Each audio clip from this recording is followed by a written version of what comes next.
मतलब अगर कभी भी बेंजीन से ये सारे ग्रुप लगे हों तो ऑर्डर क्या होना चाहिए, ये होना चाहिए कि फिनॉक्साइड, अगर वो नेगेटिव लगा दिया फिनॉक्साइड का chemical reaction towards an electrophile वो हमेशा फास्ट होगा, फॉलोड बाई अगर NH2 लगा दिया एनिलीन, क्लियर, पहले फिनॉक्साइड फिर एनिलीन फिर फिनॉल फिर एनिसॉल, उसके बाद अमाइड, लास्ट में एस्टर, मतलब ये सारे प्लस एंड से लेने वाले हैं। उसके बाद मैंने क्या बोला, हाइपरकंजुगेशन, क्लियर। सबसे ज्यादा गलती होती है, हम तुरंत इंडक्टिव इफेक्ट सोचते हैं, लेकिन हमें तुरंत इंडक्टिव इफेक्ट नहीं सोचना है, पहले क्या सोचना है, हाइपरकंजुगेशन।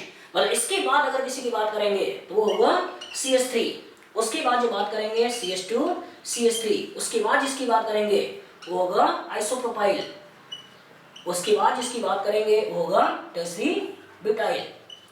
तो अगर आपने डायरेक्ट इंडक्टिव इफेक्ट देखा तो उसमें गलती होने के चांसेस बहुत ज्यादा हैं, क्योंकि आप सोचोगे इसका प्लस आई ज्यादा होता है, लेकिन ओरिजिनली हाइपरकंजुगेशन देखने हैं। हाइपरकंजुगेशन मतलब टॉल्यूइन का केमिकल रिएक्शन हमेशा फास्ट होगा as compare to ethyl benzene, as compare to isopropyl benzene, as compare to tertiary butyl benzene. मतलब क्वेश्चन अगर ऐसे दे दें कि पूछा जाए कि बेंजीन, टॉल्यूइन और टर्सरी ब्यूटाइल बेंजीन, इसमें टुवर्ड्स एन इलेक्ट्रोफाइल किसका रिएक्शन फास्ट होगा, तो क्या कर रहे हो, इन दोनों केसेस में तो इलेक्ट्रॉन का डोनेशन है, इस केस में हाइपरकंजुगेशन ज्यादा है, इसमें हाइपरकंजुगेशन कम है, और इसमें तो कोई डोनेशन ही नहीं है।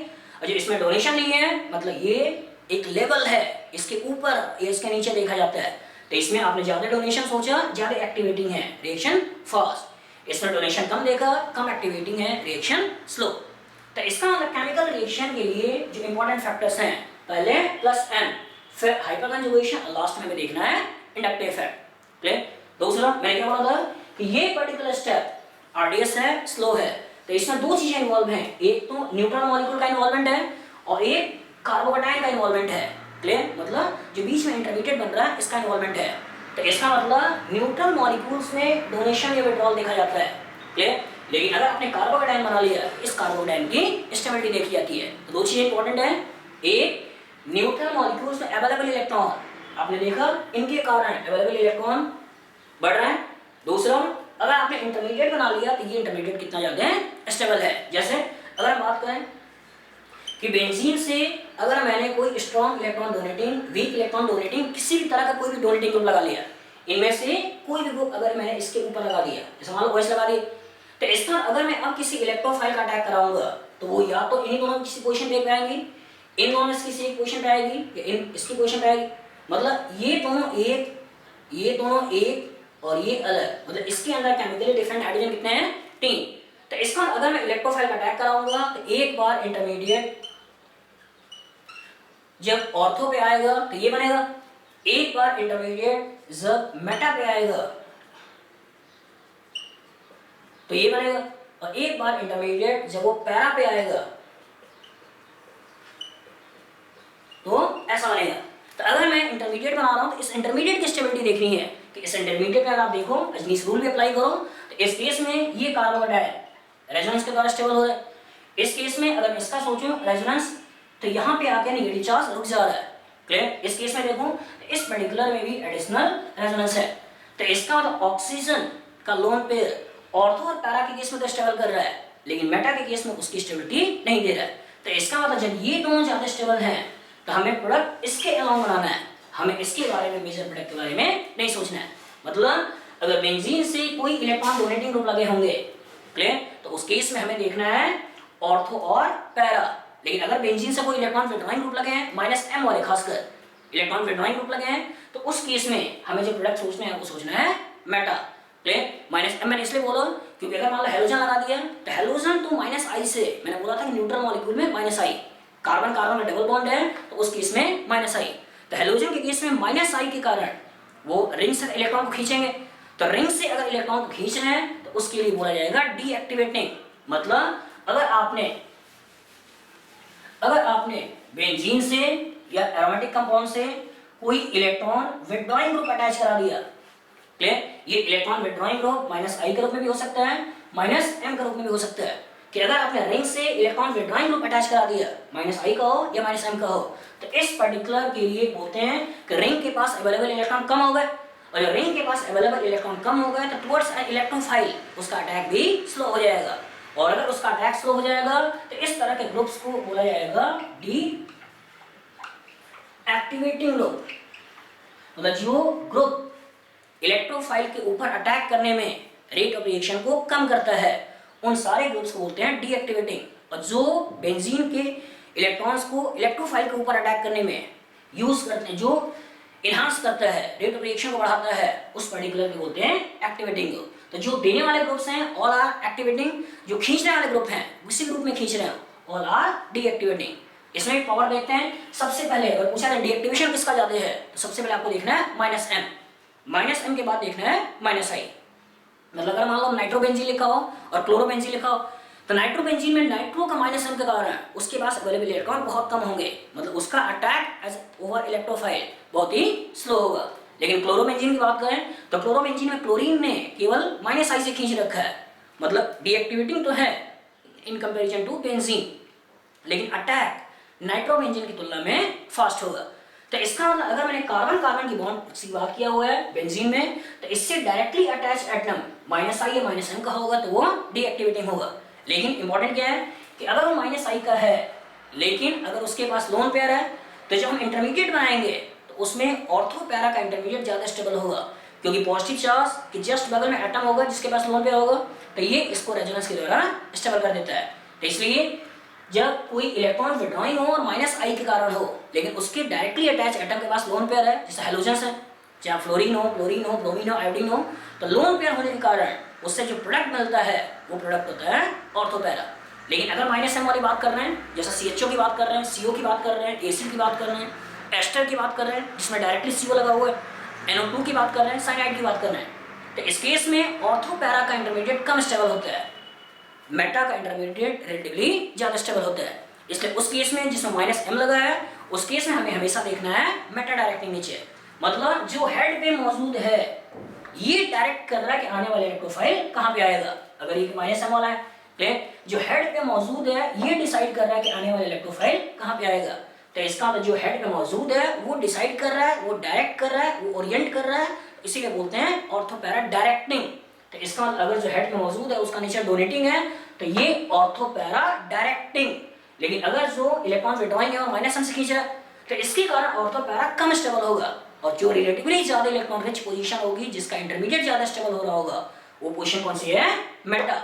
तो इस पर्टिकुलर ग्रुप को बोला जाएगा मेटा डायरेक्टिंग। तो इसका अगर कोई पहचानने का तरीका कि अगर बेंजीन से जो डायरेक्टली अटैच एटम है अगर इसके पास लोन पेयर है जैसे OH, NH2, NHR प्लस वाला कोई भी, इसके पास अल्काइल ग्रुप है मिथाइल, इथाइल, प्रोपाइल, टर्सिल, ब्यूटाइल, इसके पास नेगेटिव चार्ज है O नेगेटिव, तो ये सारे के सारे ऑर्थो और पैरा डायरेक्टिंग होंगे। क्लियर। अगर सिस्टम में हाइड्रोजन बॉन्डिंग नहीं हो रही होगी तो पैरा मेजर होगा, और सिस्टम में अगर हाइड्रोजन बॉन्डिंग हो रही होगी स्टेरिक हिंडेंस कम होगा, उस केस में ऑर्थो मेजर होगा। क्लियर। तो जहां भी सब्स्टिट्यूशन की बात करते हैं ऑर्थो मेजर जहां हाइड्रोजन बॉन्डिंग हो, जैसे NH2 लगा हो और अगर मैंने कोई रिएक्शन करा दिया, नाइट्रेशन करा दिया, यहाँ पे NO2 आ गया, हाइड्रोजन बॉन्डिंग। क्लियर। तो इस केस में जब हाइड्रोजन बॉन्डिंग होती है और स्टेरिक हिंडेंस कम होता है तो ऑर्थो मेजर होता है। लेकिन इन जनरल जो हम मेजर सोचना है वो कौन सा सोचना है, पैरा। क्लियर। अगर हमने मान लो बेंजीन से जो डायरेक्टली अटैच एटम है इसके पास पाई बॉन्ड है विद इलेक्ट्रोनेगेटिव एटम, जैसे CO, जैसे CN, जैसे CS, अगर इसके बाद डायरेक्टली अटैच एटम है उसके पास पाई बॉन्ड है, लोन पेयर नहीं है। मैं फिर से बोल रहा हूँ, डायरेक्टली अटैच एटम जिसके पास पाई बॉन्ड है विथ इलेक्ट्रोनेगेटिव एटम और लोन पेयर नहीं है, तो वही ऐसे केसेस होंगे जिसमें ऑर्थो पैरा का कार्बोकैटायन लेस स्टेबल होगा और मेटा का कार्बोकैटायन, मेटा पे जब हम इलेक्ट्रोफाइल का अटैक करा के कार्बोकैटायन बनाएंगे उसकी स्टेबिलिटी ज्यादा होगी। तो इसका उससे डायरेक्टली अटैच एटम देखो क्या उसके पास पाई बॉन्ड है, अगर है और लोन पेयर नहीं है और इलेक्ट्रोनेगेटिव एटम से अटैच है इसका मतलब होगा मेटा डायरेक्टिंग। लेकिन अगर उसके पास एटम है, पाई बॉन्डेड भी है, इलेक्ट्रोनेगेटिव एटम से भी है, लेकिन उसके पास अगर लोन पेयर है, क्लियर, तो मैंने क्या बोला, अगर इलेक्ट्रोफाइल यहाँ पे अटैक करेंगे तो पॉजिटिव यहाँ पे आ जाएगा, इसको रेजोनेंस मिल जाएगा। तो इसका अगर उसके पास लोन पेयर है तो उसका जो नेचर होगा वो नेचर होगा ऑर्थो पैरा डायरेक्टिंग। तो हमेशा केयरफुल होना है कि अगर रिंग से कोई देने वाला ग्रुप लगे हैं तो सभी एक्टिवेटिंग है, सभी ऑर्थो पैरा डायरेक्टिंग है। लेकिन अगर रिंग से खींचने वाला ग्रुप लगा है तो खींचने वाले ग्रुप में -M के लिए डीएक्टिवेटिंग, मेटा डायरेक्टिंग। लेकिन -I हो तो -I वाले केस में हमेशा केयरफुल होना है कि क्या उसके पास लोन पेयर है और अगर लोन पेयर है तो इसका ऑर्थो पैरा ना कि मेटा, तो वो डीएक्टिवेट करेंगे लेकिन प्रोडक्ट बनाएंगे ऑर्थो पैरा। इसलिए कहते हैं कि हेलोबेंजीन्स में हेलोजन रिंग को तो डीएक्टिवेट कर रहा है और डीएक्टिवेशन को जिसके द्वारा एक्सप्लेन करते हैं वो होता है माइनस आई, लेकिन जो प्रोडक्ट बनता है वो प्रोडक्ट बनता है ऑर्थो पैरा, और ऑर्थो पैरा को जिसके द्वारा एक्सप्लेन करते हैं वो कॉन्सेप्ट होता है प्लस एम, कि हेलोजन के पास लोन पेयर है, उससे बनने वाला इंटरमीडिएट को वो प्लस एम के द्वारा स्टेबल कर देगा। हेलोजन की कार्बन से इलेक्ट्रोनिगेटिविटी ज्यादा है तो इसका मतलब रिंग से इलेक्ट्रॉन को खींच लेगा, तो रिंग से इलेक्ट्रॉन को खींचना मतलब डीएक्टिवेशन और ऑर्थो पैरा बनना मतलब कार्बोकेटायन की स्टेबिलिटी। तो दो चीजें अलग अलग, डीएक्टिवेशन रिंग से जा रहा है इलेक्ट्रॉन्स, एक्टिवेशन रिंग को इलेक्ट्रॉन मिल रहे हैं। ऑर्थो पैरा डायरेक्टिंग मतलब ऑर्थो पैरा का इंटरमीडिएट ज्यादा स्टेबल हो रहा है, मेटा डायरेक्टिंग मतलब मेटा से बनने वाला इंटरमीडिएट ज्यादा स्टेबल हो रहा है। तो ये केसेस जो मैंने लिए वो मोनो सब्स्टिट्यूशन है। कभी कभी ऐसा भी हो सकता है कि डाई सब्स्टिट्यूशन की बात करें, और डाई सब्स्टिट्यूशन में ऐसा भी हो सकता है कि ये भी इलेक्ट्रॉन डोनेटिंग हो और ये भी इलेक्ट्रॉन डोनेटिंग हो। किसी क्वेश्चन में हो सकता है जैसे एक इलेक्ट्रॉन डोनेटिंग स्ट्रॉन्ग हो जैसे OH लगा हो और एक इलेक्ट्रॉन डोनेटिंग वीक हो CH3 लगा हो। ऐसा भी हो सकता है कि एक इलेक्ट्रॉन डोनेटिंग हो जैसे OH और एक इलेक्ट्रॉन विड्रॉइंग हो जैसे NO2, ये इलेक्ट्रॉन डोनेटिंग और ये इलेक्ट्रॉन विड्रॉइंग। ऐसा भी हो सकता है कि दोनों ही इलेक्ट्रॉन विड्रॉइंग हो, इलेक्ट्रॉन विड्रॉइंग ग्रुप हो जैसे NO2 और जैसे कोई भी इलेक्ट्रॉन विड्रॉइंग, मान लो आपने हेलोजन ले लिया, क्लियर, इलेक्ट्रॉन विड्रॉइंग यहाँ पे आपने माइनस आई से सोचा, यहाँ पे आपने माइनस एम से सोचा। ऐसा भी हो सकता है कि दोनों इलेक्ट्रॉन विड्रॉइंग हो और दोनों ही माइनस एम से हो, दोनों ही माइनस एम से हो, जैसे यहाँ पे आपने सोच लिया नाइट्रो, क्लियर, और यहाँ पे आपने सोच लिया CHO, क्लियर, दोनों ही माइनस एम से विड्रॉ कर रहा है। तो इसका मतलब अगर दोनों ही इलेक्ट्रॉन डोनेटिंग होते हैं तो जिसका पावर ज्यादा होता है, जो ज्यादा डोनेट कर रहा होता है, तो वो जहां जहां जाएगा इलेक्ट्रॉन डेंसिटी ज्यादा लेकर जाएगा।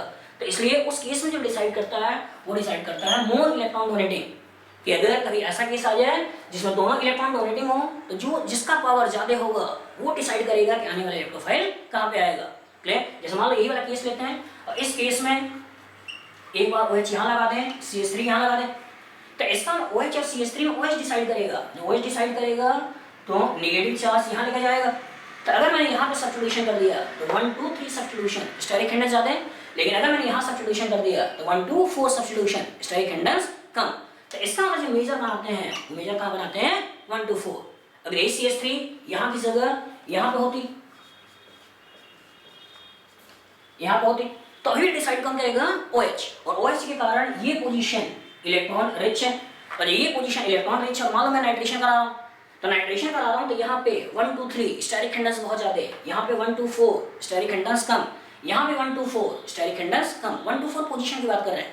अगर मैंने यहाँ कर दिया तो 1 2 3 4 मतलब 1 पे 2 पे 4 पे सब्स्टिट्यूशन है, यहाँ पे कर दिया तो 1 2 3 और 4 1 2 4 की बात कर रहे हैं, यहाँ पे कर दिया तो 1 2 3, क्लियर, सब्स्टिट्यूशन की पोजीशन की बात कर रहे हैं। तो जहां भी इन जनरल अगर 1 2 4 आ जाए और 1 2 3 आ जाए तो इसमें स्टेरिक हिंडनेस बहुत ज्यादा होता है, जब इसमें स्टेरिक हिंडनेस ज्यादा होता है तो ये सेकंड प्लेन के बाहर होता है, और अगर कहीं रेजोनेंस दिखाई दे तो ओरिजिनली प्लेन के बाहर होने के कारण हाइड्रोजन बॉन्डिंग का कॉन्सेप्ट यहाँ पे हम नहीं लगाते हैं। तो 1 2 3 की स्टेबिलिटी कम होती है, 1 2 4 की स्टेबिलिटी ज्यादा होती है। अगर कभी क्वेश्चन ऐसा आए जहाँ पे तुलना करना हो तो हमें हमेशा सोचना है 1 2 4 पोजीशन, ना कि हमें सोचना है 1 2 3 पोजीशन। तो इस केस में अगर मैंने नाइट्रेशन कराया तो यहाँ पे है 1 2 4 और यहाँ पे 1 2 4, लेकिन इस वाले केस में एडिशनल हाइड्रोजन बॉन्डिंग है, लेकिन इस वाले केस में हाइड्रोजन बॉन्डिंग नहीं है। इसलिए अगर कभी मेजर की बात होगी तो मेजर की बात कहाँ से होगी, यहाँ से होगी। अगर इसी तरह अगर पैरा होता और यहाँ पे CH3 लगा होता तो इसका मतलब डिसाइड तो अभी OH करेगा, और OH के कारण यही पोजीशन इलेक्ट्रॉन रिच है, तो इसका मतलब पैरा तो पहले से ब्लॉक है और ये दोनों सेम तरह के हैं, और ये सेम तरह के हैं इसका मतलब इसी पर्टिकुलर पोजीशन पे इलेक्ट्रोफाइल को लाकर अटैक करा दो, क्लियर। तो इसका अगर दोनों इलेक्ट्रॉन डोनेटिंग है तो जो पावरफुल इलेक्ट्रॉन डोनेटिंग है ये डिसाइड करेगा, ना कि वीक इलेक्ट्रॉन डोनेटिंग। अगर एक डोनेटिंग है एक विड्रॉइंग है तो इसका मतलब जो डिसाइड करेगा वो इलेक्ट्रॉन डोनेटिंग होगा। जैसे मान लो अगर यहाँ पे CH3 लगा हो, CH3 के जगह NO2 लगा, तो इसका मतलब OH डिसाइड करेगा, OH के कारण ये क्वेश्चन इलेक्ट्रॉन रिच यहाँ पे अटैक। अगर यहाँ भी NO2 होता डिसाइड OH करता, OH के कारण ये क्वेश्चन इलेक्ट्रॉन रिच। अगर यहाँ पे CH3 होता, CH3 के जगह NO2 होता, तभी डिसाइड कौन करता, यही करता, और इसके कारण यहाँ पे अटैक। क्लियर? मतलब एक अगर इलेक्ट्रॉन डोनेटिंग हो, एक इलेक्ट्रॉन विड्रॉइंग हो, तो भी डिसाइड कौन करेगा? Electron donating. लेकिन केयरफुल होना है इस केस में, खासकर जब दोनों ही इलेक्ट्रॉन विड्रॉइंग हैं। क्लियर? तो अगर एक -m का है और एक -I का है, तो जो डिसाइड करेगा वो वीक इलेक्ट्रॉन विड्रॉइंग, मतलब -I वाला, क्योंकि इसके पास लोन पेयर होगा। क्लियर? हेलोजन्स वगैरह बात कर लें, इसके पास लोन पेयर होगा। क्लियर? तो लोन पेयर होगा, तो लोन पेयर के कारण उससे बनने वाला इंटरमीडिएट ज्यादा स्टेबल होगा, इसलिए यहाँ पे जो डिसाइड करेगा वो ये होगा, ना कि ये होगा। जैसे मान लो इस केस में सोचते हैं, तो इस केस में अगर मैंने क्वेश्चन ऐसा दिया जिसमें यहाँ पे नाइट्रो है, यहाँ Cl है, यहाँ पे नाइट्रो है और यहाँ Cl है, और एक केस में आपने लिया यहाँ पे नाइट्रो और इस पर्टिकुलर पोजीशन पे Cl, तो मैंने क्या बोला? Cl के पास लोन पेयर है, लोन पेयर का कारण उससे बनने वाला इंटरमीडिएट ज्यादा स्टेबल होगा, इसलिए डिसाइड Cl करेगा। तो इसका मतलब Cl डिसाइड करेगा। Cl का नेचर ऑर्थो पैरा है, तो अगर इसका नेचर ऑर्थो पैरा है तो ये पोजीशन पे ही कहीं ना कहीं अटैक होने वाला है, इस पोजीशन पे कहीं ना कहीं अटैक होने वाला है। क्लियर? तो इस केस में अगर मैंने अटैक यहाँ कराया तो 1 2 3 स्टेरिक हिंडनेस, लेकिन अटैक यहाँ कराया तो 1 2 4 स्टेरिक हिंडनेस कम है, इसका अटैक इस पोजीशन पे। इस केस में यहाँ पे कराते हैं 1 2 3 स्टेरिक हिंडनेस, 1 2 4 1 2 4। इस केस में Cl का -I, लेकिन इस केस में NO2 का -I, इसलिए यहाँ पे इस केस में मैंने लेप्टोफाइल का अटैक करा है, तो दोनों एक जैसे हैं, कहीं भी अटैक कराकर ये सोच लिया। लेकिन अगर दोनों -m होते, क्लियर? अगर दोनों ही -m होते, जैसे अगर एक NO2 है और एक आपका CHO है, एक NO2 है और एक आपका CHO है। क्लियर? तो इस केस में जो ज्यादा इलेक्ट्रॉन विड्रॉ करेगा तो वो जहां जहां जाएगा इलेक्ट्रॉन डेंसिटी कम होगी, और जो कम इलेक्ट्रॉन विड्रॉइंग होगा वो जहां जहां जाएगा इलेक्ट्रॉन डेंसिटी ज्यादा होगी। क्लियर? रिलेटिवली अगर नाइट्रो इलेक्ट्रॉन विड्रॉ कर रहा है, ये जहां जहां जाएगा इलेक्ट्रॉन डेंसिटी ज्यादा खींच के ले जाएगा। क्लियर? तो इसका अगर ये जहां जहां जा रहा है तो ये पोजीशन ये वाली है, ये पोजीशन ये वाली है, तो अगर ये जहां जहां जा रहा है वो पोजीशन ये वाली है। क्लियर? तो यहाँ पे इलेक्ट्रॉन डेंसिटी सबसे कम है, तो जिस पोजीशन पे इलेक्ट्रॉन डेंसिटी ज्यादा है वो पोजीशन कौन सी है? ये वाली है, इसलिए अटैक हमें यहाँ सोचना है। क्लियर? अगर इसकी बात करें, इसलिए हम कहते हैं नाइट्रो का मेटा पोजीशन। कहते हैं तो अगर दोनों ही इलेक्ट्रॉन विड्रॉइंग है, दोनों ही -m से हैं, तो जो स्ट्रॉन्ग इलेक्ट्रॉन विड्रॉइंग है वो डिसाइड करेगा। अब इसमें चेक करते हैं, इस केस में ये जहां जहां जाएगा वो पोजीशन ये वाली होगी, ये पोजीशन ये वाली होगी।